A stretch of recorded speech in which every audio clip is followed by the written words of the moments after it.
Laptop students को दिए गए, वो कहाँ से दिए गए? इस पीटीआई का बजट आया था तो मेरा तब इख्तिलाफ था और तभी उन्होंने रिकॉर्ड ये चीज़ कही थी। हमेशा की तरह बड़े बूढ़ों की बात की गई है बजट में। मैं नाम तो नहीं लूँगा, फिर वो सैर के लिए ले जाते हैं। समीर भाई ये बता दें कल शेर रशीद साहब कौन रिकॉर्ड कह चुके हैं, उनके गुजरा कौन रिकॉर्ड कह चुके हैं? सर उनके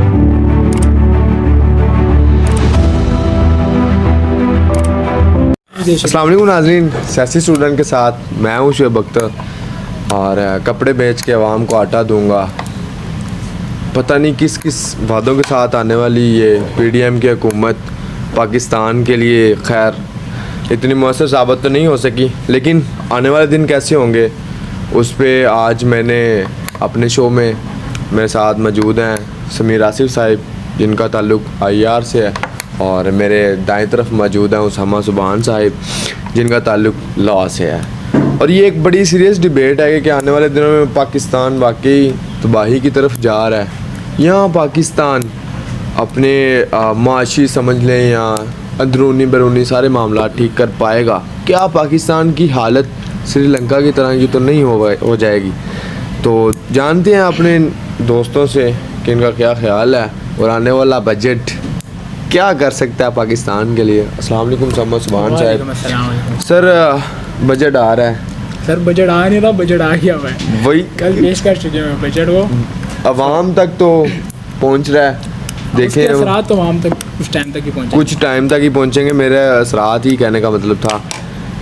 वाकई क्या डिफेंस बजट इंक्रीज़ करके और तालीम का बजट कम करके समीर साहिब आप पाकिस्तान को बेहतरी की तरफ ला सकते हैं? अस्सलाम वालेकुम जी शुएब भाई, सबसे पहले मैं आपका शुक्रिया अदा करता हूँ कि आपने मुझे बोलने का मौका दिया। देखें अभी हमने जैसे हालिया बजट में हमने देखा है कि उन्होंने आला तालीम के लिए बड़ा अदना सा बजट मुख्तस किया है।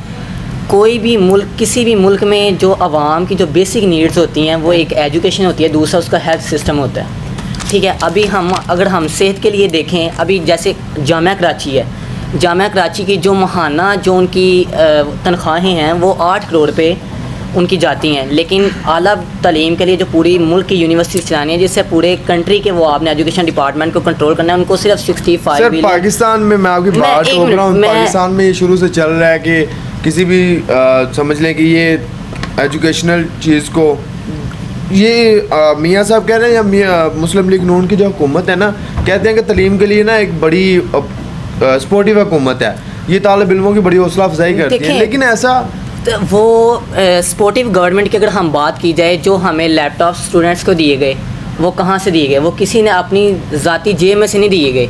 अगर वही उन्होंने लैपटॉप्स देने थे, स्टूडेंट को अप्रिशिएट करना था, तो स्टूडेंट्स के लिए कई अच्छी यूनिवर्सिटीज़ का क़याम अमल में लाया जाता जिससे पता लगता कि भाई ये गवर्नमेंट तालीम दोस्त गवर्नमेंट है। लेकिन हमें ना उनकी माजी में हमें महसूस हुआ, ना अभी जो पीडीएम ने जो दरों से हुकूमत बनी है ना हमें उससे महसूस हो रहा है कि ये आवाम दोस्त हुकूमत है, ये तालीम के लिए अच्छा काम कर पाएंगे।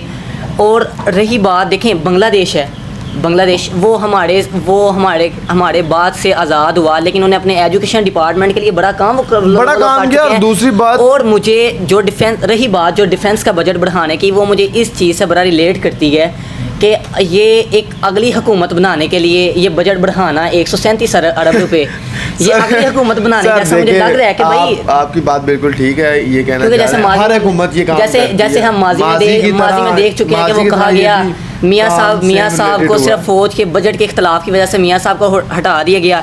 इस बात में कितनी हकीकत है इस चीज़ का नहीं मुझे पता, लेकिन हमारे यहाँ पे एजुकेशन डिपार्टमेंट को पीछे रख देना और फ़ौज का बजट बढ़ा देना, ठीक है वो ज़रूरी है, वो आपका डिफेंस कंट्रोल कर रहे हैं, लेकिन एजुकेशन डिपार्टमेंट को आप कभी पीछे नहीं भेज सकते, आप उनको बैकवर्ड पे जाकर फेंक दिए।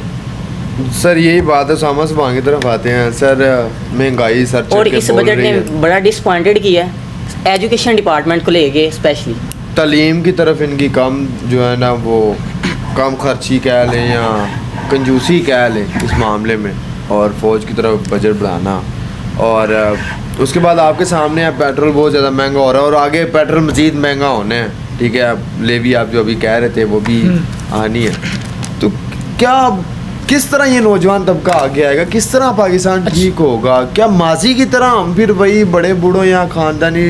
अच्छा मैं आपको आपका पहला सवाल था कि एजुकेशन को हमने बहुत कम बजट दिया, ठीक है, या इस बार की गवर्नमेंट ने जो बजट बनाया है तखमीना, उसमें उन्होंने बहुत कम पैसे उसके लिए मुख्तस किया HSC के लिए। पहली बात इसकी है कि किसी भी गवर्नमेंट की एजुकेशन तो प्योरिटी कभी रही नहीं है, कभी ज़िंदगी में हमारी एजुकेशन प्योरिटी रही नहीं, इसलिए हमारा हाल भी और जो भी हम देखते हैं हमारे एजुकेशन सिस्टम का हाल कहाँ पे कहाँ गया। जैसे समीर भैया भी कह रहे थे बांग्लादेश का उन्होंने बड़ा काम किया, बांग्लादेश हमसे एजुकेशन में काफ़ी ज़्यादा आगे भी है।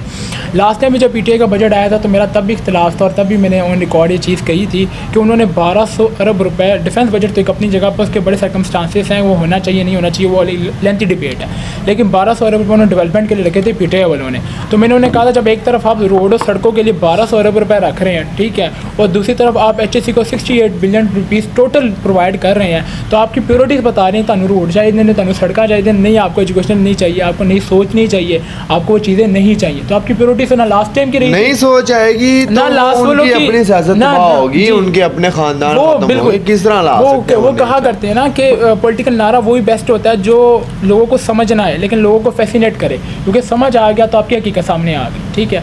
तो ये चीज़ जैसे वो भुट्टो साहब का था, रोटी मकान, और भुट्टो साहब का रोटी कपड़ा मकान हो, इमरान खान साहब का अमेरिका हो, या नवाज शरीफ साहब का वोट को इज्जत दो, जिसका जो मर्जी नारा हो, ये सिर्फ सियासी नारे लोगों को जैसे कि फैसिनेटिंग के लिए होते हैं, समझ उनमें किसी तरीके से नहीं आती। तो प्योरिटी तो कोई भी हमारी कभी भी नहीं रही है एजुकेशन।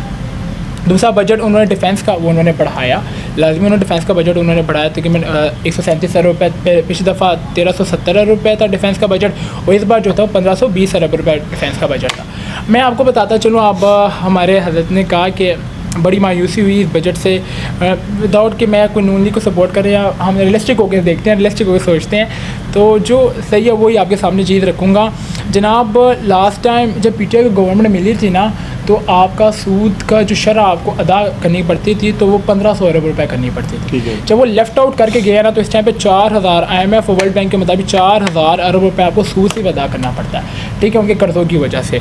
तो बजट का टोटल तखमीना जो है 9500 अरब रुपये का एक चीज़ हो गई। दूसरा सीन हो गया आपके करंट अकाउंट डेफिसिट बहुत ज़्यादा था, करंट अकाउंट डेफिसिट से हम $13 बिलियन का लेफ़्ट आउट करके गए, ठीक है, और वो जिसे उन्हें मिला था वो 10 बिलियन कुछ इस तरीके से लेफ्ट करके गए थे, और इसका भी बड़ा फ़र्क आ जाता है। फिर उसके बाद आपने जो कर्ज़े वापस करने हैं, जिस टाइम PTI को गवर्नमेंट मिली थी उस टाइम पे कर्ज़े वापस करने के लिए 20 बिलियन, ये ऑन रिकॉर्ड IMF और वर्ल्ड बैंक के अदादोशुमार हैं, कोई भी इसे जाके चेक कर सकता है। जब उन्हें गवर्नमेंट मिली थी $20 बिलियन, उन्हें क्या कहते हैं कर्ज़े वापस करने के लिए, नॉर्मली सब जो है ना सिर्फ सूद के अलावा बाकी कर्ज़े वापस करने के लिए चाहिए थे, इस बार $37 बिलियन कर्ज़े वापस करने के लिए चाहिए, ठीक है, $17 बिलियन का इजाफा है, सही है, जो पिछलों का दिया हुआ कुछ है, सही है, उन्होंने और उसके बाद उसके अलावा IMF का बदतरीन मुआहदा, बदतरीन मुआहदा जिसकी इफेक्टनेस थी, IMF का बदतरीन मुआहदा इफेक्टनेस थी।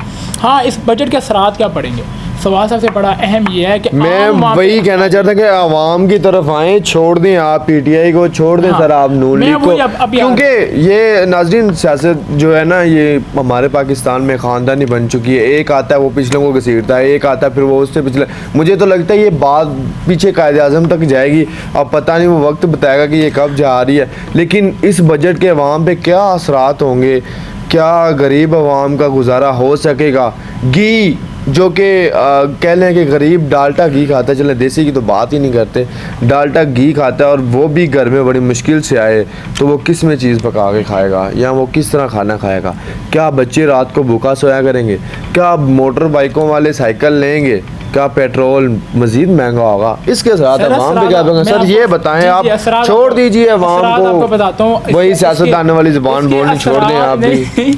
इसके असरात मैंने आपको सिर्फ थोड़ा सा ना हकीकत से आगाह किया कि आप लोग बड़ा आसानी होता है कहना यार कि कहते हैं ये ऐसे है वो वैसे, उन्होंने लास्ट सर आप अवाम की बात करें, अवाम की बात के ऊपर आते हैं, अवाम का इसके ऊपर खामखा असरात पड़ेंगे और बड़े ख़राब मरतबा असरात पड़ेंगे। तो वो जो 2000 का हुकूमत, उसकी रीज़न ही है कि इस टाइम पर इन्होंने क्या कहते हैं इस बजट के अंदर इन्होंने डिसाइड अप किया कि हमने 7-10 बिलियन रुपीज़ जो हैं वो हम लोगों ने लेवी के थ्रू, पेट्रोलियम लेवी के थ्रू हम लोगों ने आवाम से लेने हैं। इसका मतलब सीधा सीधा यही है कि पेट्रोल की प्राइसेस आगे इंक्रीज़ होंगी तो वो टैक्स कलेक्टिंग अच्छा ये जो 270 वाली बात चल रही है ना, 270 मज़ीद जाएगा, इस पर कोई शुबा नहीं है, पेट्रोल की प्राइसेस ज़रूर इंक्रीज़ होंगी। वो खामखा इंक्रीज़ होंगी। अब वो उसका भी फिर IMF का मुआहदा आ जाता है कि वो क्यों और कैसे, और फिर आप कहेंगे कि बात क्या सियासी टॉपिक है, लेकिन सर आप आवाम की बात फिर करें, दूसरी बात ये मुझे एक बात उसामा भाई कर चुके हैं कि आवाम से टैक्सों की मद में देखें, जो बजट है पाकिस्तान में आज तक ये 2005 के बाद ऑनगोइंग जितने बजट आए हैं ऑलमोस्ट वो आवाम दुश्मन बजट ही रहे हैं, जिसमें आवाम का पेट काट के उनसे पैसे निकाले जाते रहे हैं। हमें नज़र आ रहा है ना, इस दफ़ा भी आप देख लें, एक मज़दूर है वो 1500 रुपये पे काम कर रहा है। मजदूर उसकी हज़ार, लेकिन मैं आपकी अभी करेक्शन उसकी- करता चलो माजरे के साथ कि मजदूर की जो दिहाड़ी है जो कि एक इमारत बना रहे होते हैं, उनकी वो 900 रुपीज़ और- या ज़्यादा से ज़्यादा 1000 और रुपये है। आप देख लें वो और 1000 अगर वो रुपये 900 ले रहा है तो वो उसमें सब्जी नहीं पका सकता एक वक्त की। नहीं पका तो सकता। आपने आवाम को टैक्स दे रहे हैं तो आप आवाम को कोई रिलीफ नहीं दे रहे। हाँ, इस चीज़ को हम मानते हैं महंगाई पूरी दुनिया में है, लेकिन इसका मतलब ये नहीं कि आप अपने मुल्क की आवाम को रिलीफ ना दे पाओ, आप अपने मुल्क की आवाम को मार दो। अब देखें, अगर हम जर्मनी में चले जाएं, वहाँ पे महंगाई बहुत ज़्यादा बढ़ी है, लेकिन उन्होंने आवाम को दूसरी सूरतों में बड़ी ज़्यादा उन्होंने वो बेनिफिट्स दे रही हैं, उनके लिए ट्रेन पासिस उन्होंने फ्री। सर हमारे सियासतदानों के टूर खत्म मैं होंगे समीर भाई की तो बात फिर ही- पे एडिंग करूँगा इस बात पे। जब रिसेंटली बजट बन रहा था उससे पहले भी PTI को भी ये चीज़ क्या कहते हैं ना, उनको कहा गया था कि आप कुछ इस तरीके से प्लान अप कर लें कि आवाम को थोड़ा रिलीफ दे दें, कि कहीं भी किसी जगह पे रिलीफ। और रिलीफ IMF ने भी कहा था उन्हें, वो रिलीफ था कि टारगेटिंग सब्सिडी दे दें। टारगेटिंग सब्सिडी से मुराद ये कि आप ओवरऑल सब्सिडी ना दें। फॉर एग्जांपल आपके पास आपने पेट्रोल महंगा कर दिया है तो आप जो बाइकर्स हैं उन्हें सब्सिडी प्रोवाइड कर दें, उन्हें प्रोवाइड आप कर सकते हैं टैक्सेशन लेकिन के चलें, हम इदारे से bikers ले को- तो उनसे कोई पॉलिसी बना Bikers ना को वो छोड़ें। PTI वाले बना सके और ना वो नून लीग वाले कोई टैक्स क्या कहते हैं टारगेटिंग टैक्स सर, सब्सिडी का कोई हम सीन बना बाइकर्स को सके। छोड़ने चले, एक रिक्शा वाला वो तो मजदूरी किसी को करता है, भी, वो वो afford तो finance नहीं के कर through सकता ना, बन वो सकता इतना पेट्रोल उसने घर के लिए करना, लेकिन उसको भी बजट के अंदर कोई उसको दोस्त नहीं दिया गया। उसको कुछ भी नहीं दिया गया। बजट Even कि जब यहाँ पे में पेट्रोल हमेशा की महंगा तरह होता है, बड़े बूढ़ों की पेट्रोल- बात की गई है। बजट में मैं नाम तो नहीं लूँगा, फिर वो सैर के लिए ले जाते हैं। खैर शो चल रहा है। समा साहब क्या ये आपकी जो मुराद आवाम अगर- को आपकी सर मुराद सर अगर- छोड़े, मैं आपकी कह रहा हूँ मुराद अगर छोड़े defense आप budget से सुनिए। लास्ट बात की देखिए, तरफ आपकी आते मुराद अगर defense हैं। budget लास्ट से बात ना- की तरफ आते हैं। मजदूर तबका जब तबाह बर्बाद होगा तो क्या शहबाज शरीफ अगली हुकूमत ला पाएंगे? नहीं, देखें एक बात की मैं ये मैं अगेन एंड अगेन रिपीट कर चुका हूँ अपनी क्लासेस में भी। देखें, जिस दिन सरदारी साहब ने शहबाज शरीफ को अनाउंस किया था कि ये अगले वज़ीर आज़म हैं, मुझे उस दिन यह बात समझ लग चुकी थी कि सरदारी साहब ने गेम डालनी है।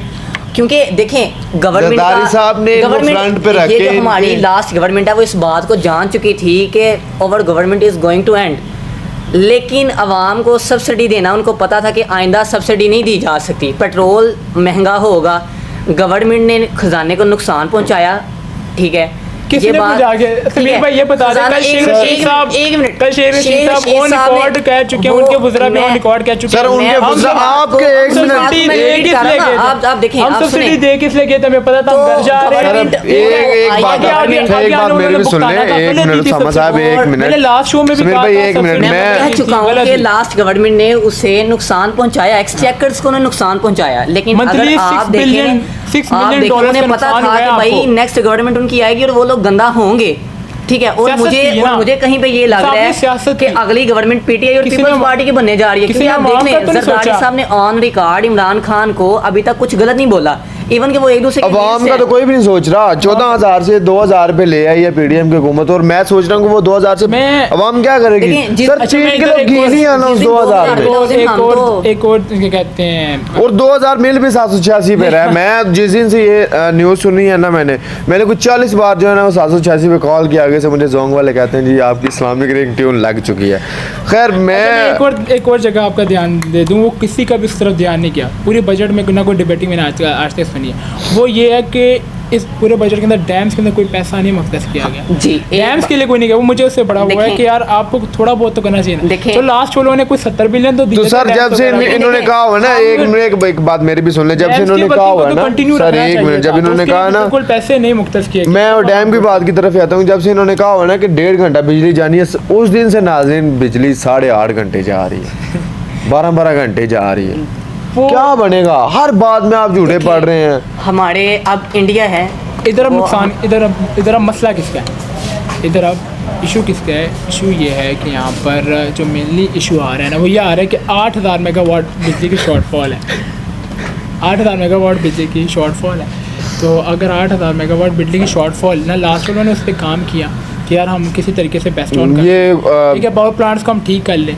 इधर एक और मजाक बड़ा ज़्यादा ज़बरदस्त होता है कि पीटीआई वाले कहते थे हमारे टाइम पर 16 पावर प्लांट्स वर्क किए। वही आपने फिर और वो इधर वाले कहते हैं कि मुझे हमारे सलीम साहबी वाली बात इधर याद कहते आ हैं- गई इधर- है कि इधर वाले कहते हैं कि मौलाना हमारे- साहब आपने अपने मरने की दुआ तो नहीं मांग ली कहीं न लिला मैंने राजी मुझे इधर वाले कहते हैं 30 पावर प्लांट हमारे चल रहे हैं, इधर 23 पावर प्लांट चल के भी बिजली पूरी नहीं हो रही। और लास्ट वाले पीटीआई के टाइम पर 16 पावर प्लांट चलते थे लेकिन बिजली लेकिन किसी बिजली- कंपैटिबल पे पूरी हो जाया करती हो जाएगा मतलब लोड कि शेडिंग आपकी नहीं वो भी होती। नाकामी है कि आप नहीं लेकिन कर देखिए, पाए। इंडिया तो जो में- चले है, लास्ट उसकी बात नाकामी। छोड़े, लास्ट बात पे पहुंचे नाज़रीन। ये बजट आवाम के लिए कैसा होगा, क्या बनेगा, कैसा सीन चलेगा, ये तो बाद में पता चलेगा। लेकिन एक पब्लिक शो भी इस चीज़ पे रिकॉर्ड किया जाएगा, उसमें भी आपको आवाम के ख्यालात का जो अभी इजहार किया जाएगा एक वो और- भी दिखाया शिव भाई, एक जाएगा। लास्ट बात हम जबानी सुनते चलते हैं जी लास्ट सारा। बता चलूँ, जितना बजट 9,500 अरब रुपये का बना है, ये बजट के पैसे पूरे करने के लिए भी उन्हें बड़े पापड़ बेलने हैं। अभी पापड़ इस तरीके से उन्होंने बेलने हैं कि IMF के उसको क्या कहते हैं बहाल करवाने के प्रोग्राम के बगैर $37 बिलियन उनके पूरे नहीं होने। इस बजट के अंदर 4,500 अरब रुपये का वो क्या कहते हैं खसारा आ रहा है। उसका सारे के लिए उन्हें दोबारा कर्जे लेने पड़ने जो 13% क्या कहते हैं उस पे और सूद की शरह पे मिलने हैं। मज़ीद Means महंगाई। कि इन्फ्लेशन जो है इस टाइम पर 20 पे खड़ी हुई है, महंगाई की शरह वो 23 से 25 तक आने वाले दिनों में जाएगी। चले और महंगाई नाज़रीन, बढ़ेगी। मैं तो अपने गरीब और अपने जैसे नालमा घराने के लोगों को ये एक लास्ट पे एडवाइस करता जा रहा हूँ, यहाँ कफन लाओ तो यहाँ हार्ड वर्क कर लो। मिलते हैं एक नई डिबेट के साथ, एक नए ख्यालात के साथ, तब तक के लिए अल्लाह हाफ़िज़।